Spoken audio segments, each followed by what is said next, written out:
Hello, good morning, you beautiful people. Welcome to another edition of the Independent Creator Podcast.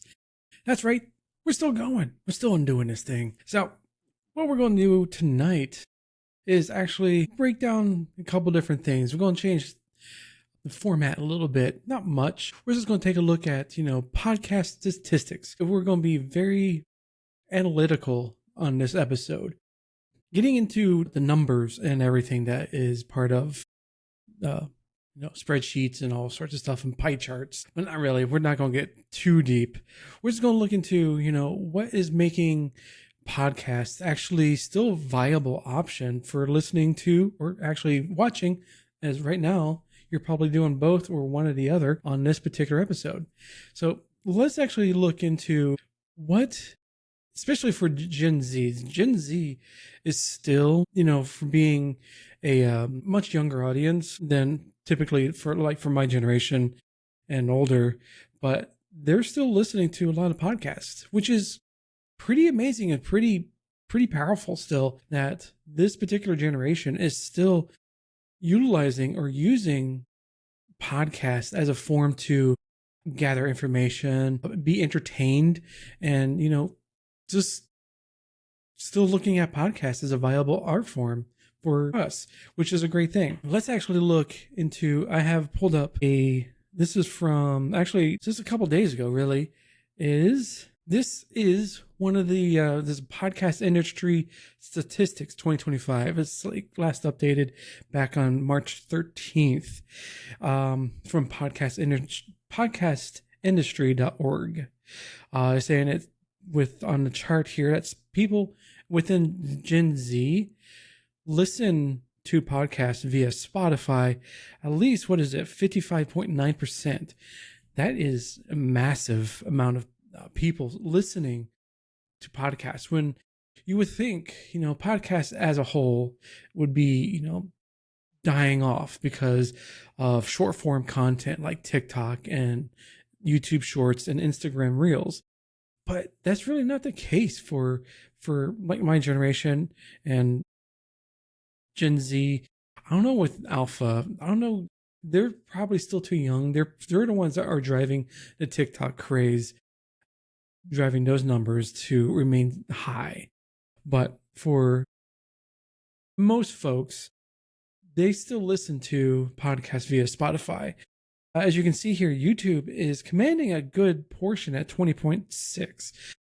My understanding is that YouTube has been gaining a lot of ground, and they've been pushing for a lot of things for people to listen to podcasts, especially through YouTube Music, that arm of YouTube. And video podcasting is also climbing as well. Like if you're watching this episode right now on YouTube, you are part of, the people who watch YouTube or podcast episodes via YouTube, which thank you for continuing to watch. But it's also, like I said, it's interesting to see that Spotify commands a huge amount here. That I don't know if it's because of the knock-on effect from like them signing Joe Rogan and some other big celebrity guest podcast host, whatever.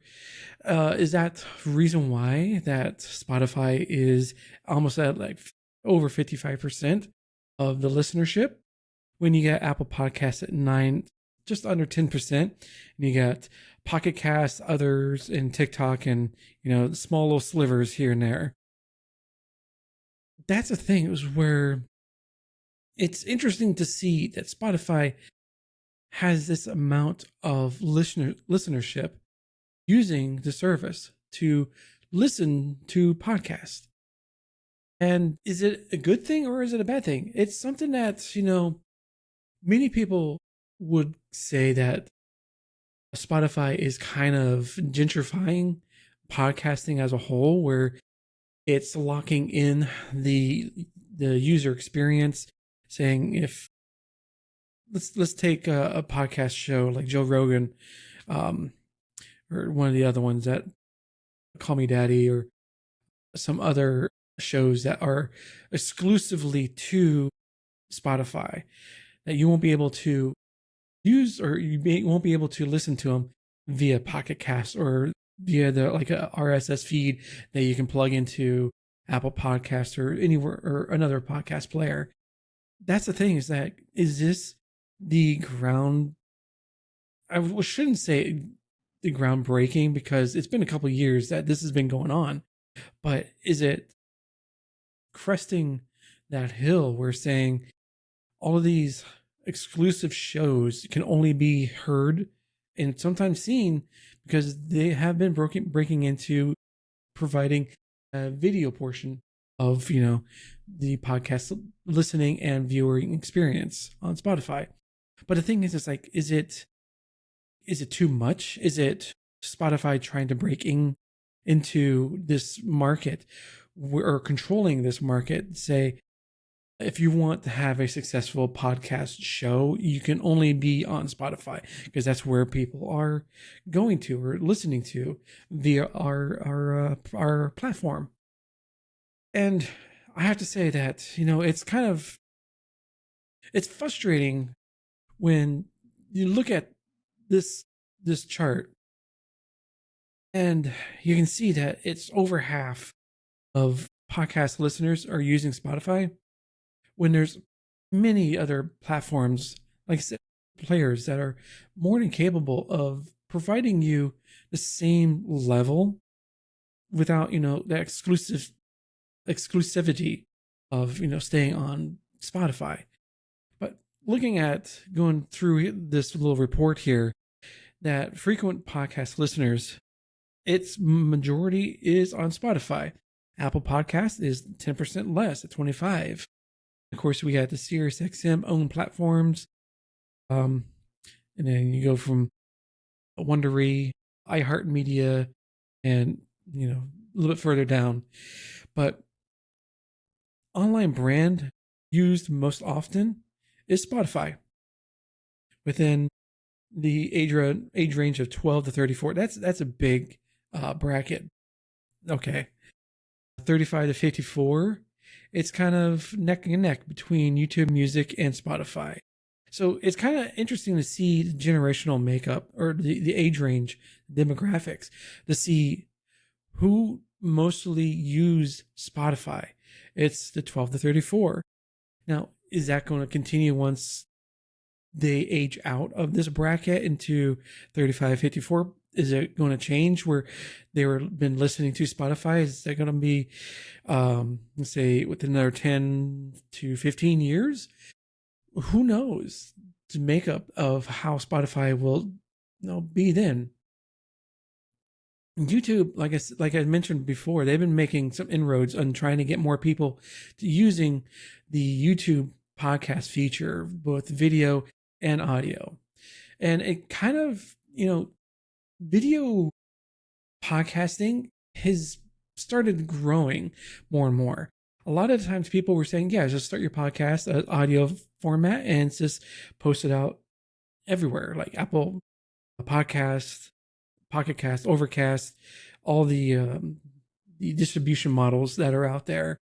And now it's, the gurus are saying that it is more of a better idea to still be doing that, but the audio product as well, but also include video into the whole mix as is like an add-on bonus. So, because especially if you're putting on YouTube, you have access to a wider audience. There's 5 billion potential eyeballs that are be able to see your video, and depending on what niche or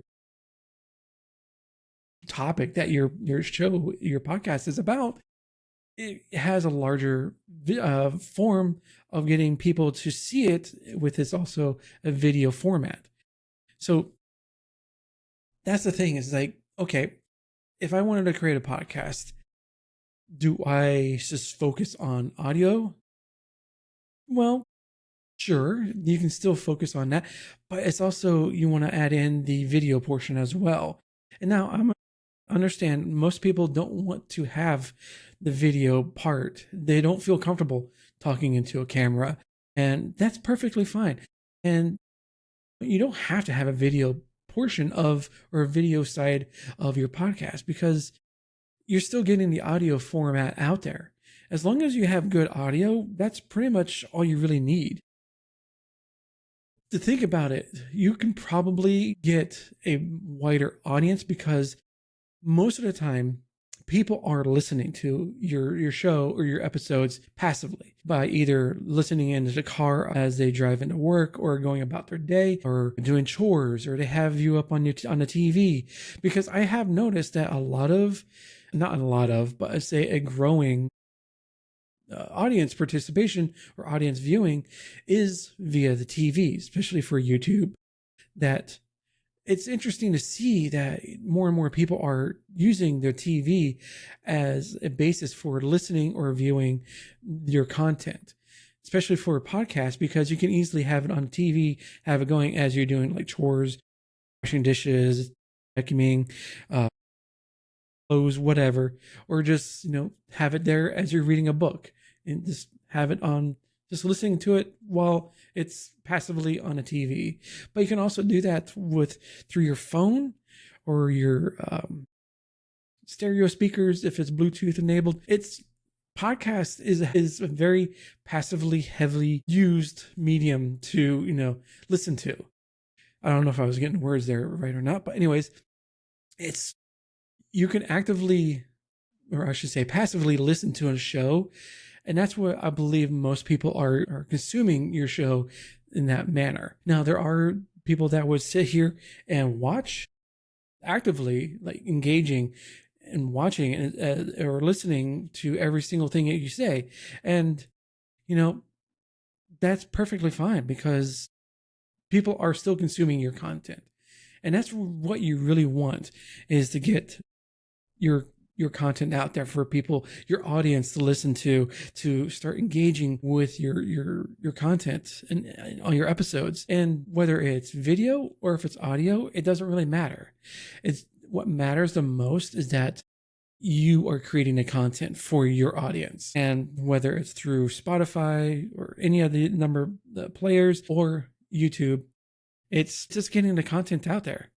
And, that's a great thing. So I wanted to take some time in this episode to look at the Spotify active listeners, especially for Gen Z. I believe that is a new audience that are coming into learning about different things, say with like podcast creation or content creation as a whole, or gardening. It's just this whole new generation is coming into it, are looking for your content, and how you provide it is very important. So if you are part of Generation Z and you've actively listened to this podcast, I would love to get your comments. Give a 5-star rating and everything like that. Especially if you're listening on Spotify, definitely let me know in the comments, because you can leave a comment on Spotify and also on YouTube or anywhere else. But if you're also on Apple Podcasts, 5-star reviews are much appreciated. So with that, I want to say thank you for listening, and I'll see you on the next one. Until next time, later, taters.